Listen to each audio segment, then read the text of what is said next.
Mabuti at narito na kayo. Humanay at maghintay ng utos. Susunod, Hara.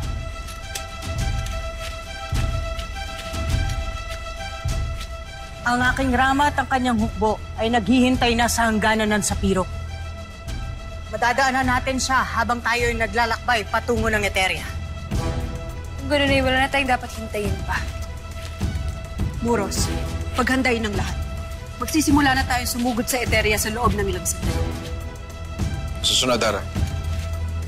Mga puno ng mga hukbo! Sa sekto!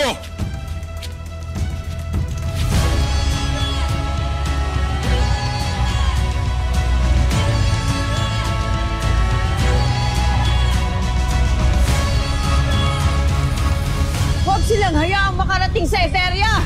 Salubungin ang mga kawalong apaslayang ito! Masusunod.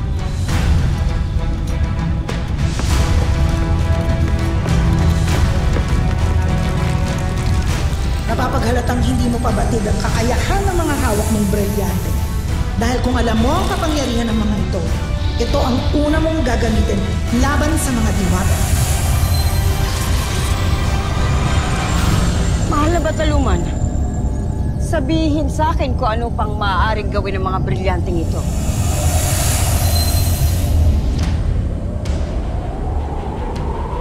Anong nangyayari? Hindi ako makahinga.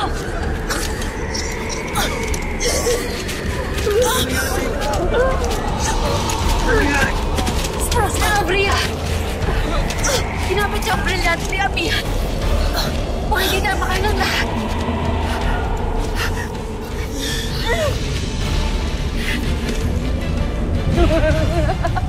Akalain mo, napakadali lang naman palang patumbahin ng mga kaaway.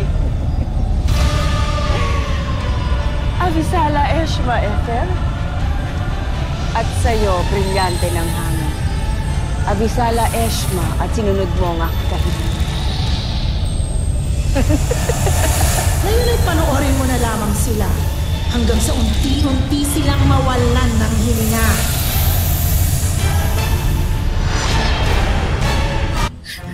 Mirena!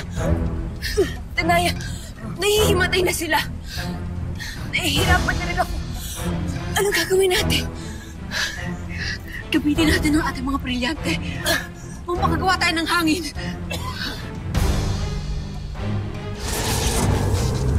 Brilyante ng lupa. Utusan mo ang mga halaman at puno. Upang bigyan kami ng hangin. Brilyante ng tubig. Paluguin at payabungin mo ang mga halaman at puno. Upang magkaroon ito ng kakaibang lakas na magbibigay ng hangin sa mga nangangailangan.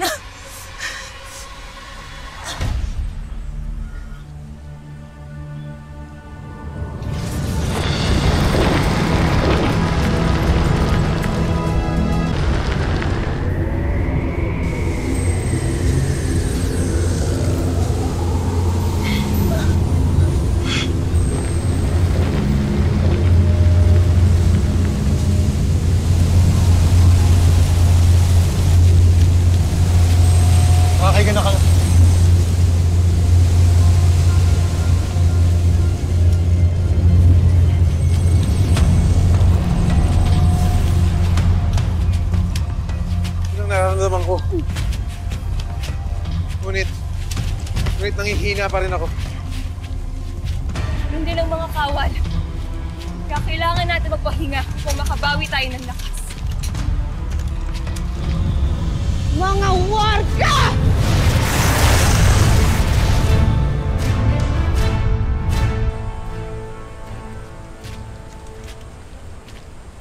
Kay palad natin pagkat nagbalik na ang iyong brilyante. Sino mag-aakala na magagamit natin ito laban sa parusa ng iba pang mga elemento? Si Cassiopeia ang dapat natin pasalamat. Pagkat siya ang gumawa ng paraan upang may balik sa akin ang aking brilyante. Ngunit hindi ko rin makakalimutan na siya ang dahilan kung bakit nawala ang aking anak at Hadia. Nararapat lamang na bumawi siya. Kung nakabawi na kayo sa inyong mga hiningay, tayo na. Pagkat nararamdaman ko na parating na ang ating mga kaaway. Esta Secto! Hindi kayo aalis. Hindi rin kayo makikipagdigmaan muna pagkat tiyak na dadaigin kayo ng Etheria. Warka, at anong nais mong gawin namin? Hintayin ang kanilang paglusob? Hayaan katayin kami gaya ng ginawa nila sa mga bagong tagapangalaga. Makatwiran ang winika ni Emre sa amin. Hindi niyo madadaig ang Etheria hanggat hindi napapalaya ang Deva sa mga kaaway na batala. Pagkatalo lamang at kasawian ang iyong matitikman. Kaya huwag niyong itutuloy ang pakikipagdigmaan nito. Sa halip ay gawin niyo ang lahat ng paraan para maantalang digmaan. Habang ginagawa naman ni Emre ang lahat ng paraan para makabad kami sa Tebas at mataig ang mga bathalang nanak doon. At anong katiyakan na mabilis niyong mapapalaya ang Devas? Gayong kayo na rin mismo ang nagsabi na wala ng kapangyarihan si Emre. Hindi ko matitiyak, Pirena. Ngunit manalig ka na ginagawa ni Emre ang lahat ng paraan upang... Wala rin katiyakan na may iwasan ng digmaan? Sakaling umurong kami, sinong pipigil sa mga Eterianismo? Walang pipigil sa kanila. Kaya ganun din. Makikipaglaban pa rin tayo kahit na walang tulong mula sa Devas. Danaya, isipin mo ang kaligtasan at kapakanan ng nakakarami. Magagawan mo ng paraan nito upang maiwasan ang digmaan. Gagawan mo ng paraan nito. Huwag kang papadikta sa kanya, Danaya. At huwag ka ring matakot na ituloy ang digmaang ito. Sheda, Perena. Tama si Cassiopeia. Kailangan mapalaya muna natin ang Devas.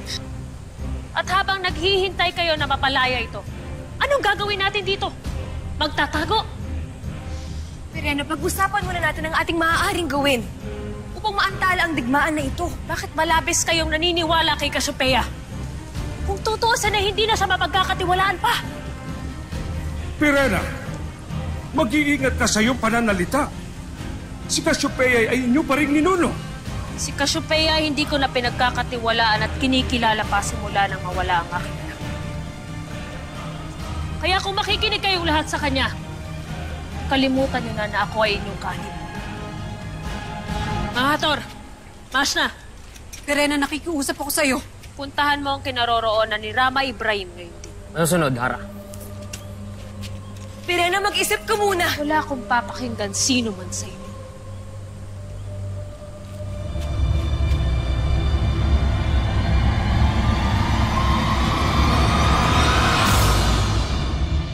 Sigurado ako sa nakita mo, Hara. Oo. Si Asbal ang walang awang pumaslang sa ating mga anak. Pashnea, papatayin ko yan. Ako ang papaslang sa kanya. Bakit hindi tayo magkaroon ng kasunduan, Hara? Na tayong dalawang maniningil sa buhay ni Asbal. Sumasang-ayon ako.